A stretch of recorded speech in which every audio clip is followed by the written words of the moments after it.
Thank you so much. Can you all hear me all right? Yeah. How about this? Good? Better. Thank you. And yes, we have joined Every Child Matters. And we did some terrific events in Wisconsin with your president about a month ago and delivered about 15,000 petitions to Congressman Paul Ryan. You know who that is, right? Ryan Budget, to make our point. We're going to be doing that in Colorado as well. The Congresswoman leaned over and said she didn't have much to add after listening to the wonderful speakers. I'm in the same position. But I'm just going to make a couple of points and then turn it over to the Congresswoman. Before I do that, I want to introduce Rella Mancantio, who is a member of the National Committee, who will turn 94 in 2 weeks. Yay!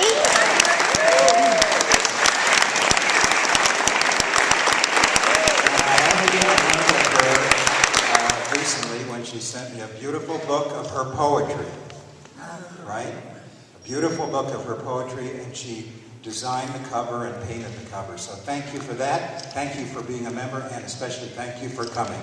Thank you.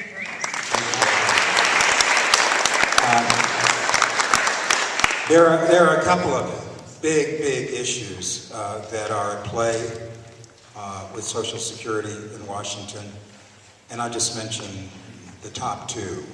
One is there's an awful lot of discussion, as you pointed out, about using Social Security as a bargaining chip in the fiscal cliff crisis, raising the national debt, and Social Security shouldn't be part of this discussion, right? Shouldn't be part of it. Social Security has not added a penny to the federal debt. Social Security has a surplus of $2.7 trillion. The trustees of Social Security are going to issue their annual report tomorrow. And we expect, there have been a few leaks, we expect that money will be added to the trust fund. Will be added to the trust fund. And that will be the case for the next 5 or 6 years. So there are some long-range issues that need to be dealt with with Social Security, but they do not need to be part of this discussion. And I'll just tell you very quickly, 1 week after the election, the president invited about 10 of us down to the White House to talk about, at that time we were looking at the fiscal cliff. Remember that? And there were about 10 of us. I was honored to be in the room, in the Roosevelt room at the White House, with labor leaders and other progressive leaders. And the vice president, the president, secretary of the Treasury at the time, chief of staff, who's now the Treasury secretary. And when it was my turn to speak, I made the point that Social Security, just as I did now, hasn't added to the debt, isn't part of the problem, and whatever is done to Social Security should be done on a separate track, not as part of these negotiations. And the president looked at me and said, "We agree with you." So something has changed, because the president's budget, and I'm very sorry about this, includes the chain CPI, right? You know what that is. As I just was visiting with the Congresswoman, you can talk about it, but it is a cut in benefits. Now, after this meeting at the White House, I had a number of meetings with White House staff, and they tried to convince me that the chain CPI, which will cut your COLA right away, not in 10 years or 20 years, but right away, and you all know what a COLA is, right? You know how important it is. The staff tried to convince me that it was not that big a deal, okay? And what I thought about, listening to their arguments, I thought about debate that Vice President Biden had with Congressman Ryan. I don't know if you remember this, but at some point in that debate, did you all watch the debate? Yeah. At some point in the debate, Congressman Ryan kind of stretched the truth. You remember what the Vice President said, and only the way he could say it? He said, "That's a bunch of malarkey," right? And that's what I say to some of the ways that the supporters of the change CPI have tried to rationalize having a lower COLA. Because they, when they say this is just a technical adjustment, what should we say? Malarkey. And when they say this is just a tweak, what should we say? Malarkey. When they try to convince me and the congressman and others that this is more accurate, it's not about being higher or lower, it's more accurate. What do we say? Malarkey. And finally, when supporters of the change CPI try to convince me that seniors and beneficiaries, other beneficiaries, the disabled children, survivors, they won't notice when members of Congress speak out in favor of this. We say it's what? Malarkey. So that's what these petitions are about. These petitions are to the members of this delegation. There are thousands of them. We delivered thousands, as I mentioned, to Paul Ryan. I delivered myself 4,000 to Senator Angus King, a new senator from Maine. And I'm going to be doing the same thing tomorrow with the congressman in California. And we want to make the point that seniors will know and will remember the positions members of Congress take on the change CPI. Now, you know how much money is involved in this?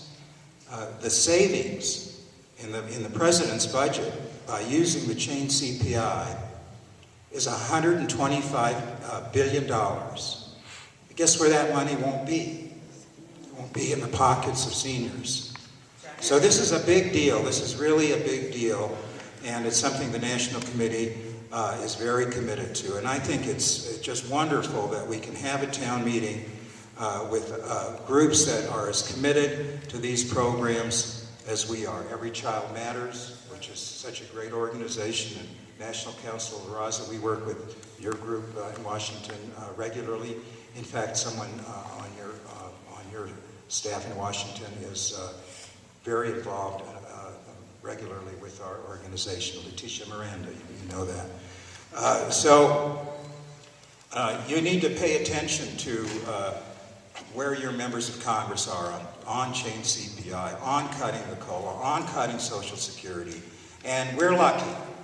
We're lucky that you have, and seniors and groups such as the National Committee to Preserve Social Security and Medicare have a real champion in Congresswoman DeGette. Yes. For seniors, for the middle class, for families, for children, she's always there. She helped shepherd through the Affordable Care Act, which has added benefits to Medicare. Obamacare, the Affordable Care Act, means that seniors on Medicare get more and pay less. I know you heard a bunch of lies, sorry to use that word, but a bunch of lies in the campaign about cuts to Medicare. The Affordable Care Act, for the first time ever, provides Medicare beneficiaries with a lot of preventive care, diabetes screening, mammograms, colonoscopy, with no out-of-pocket costs for the first time in Medicare's history. Extended the life of the Medicare program for 7 years.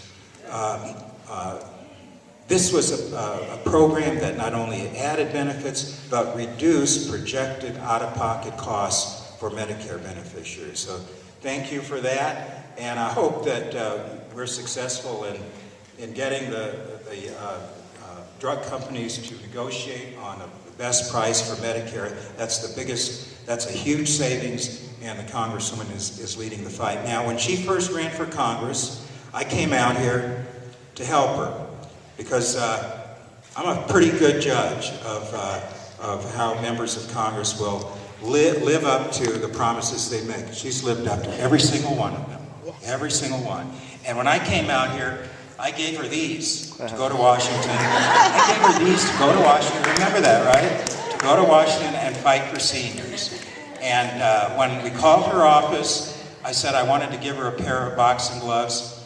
Someone on my staff called her office, and she had someone call back and say, I don't need another pair. I still got the pair he gave me, and I've been using them every day. So thank you, Congresswoman. Thank you all.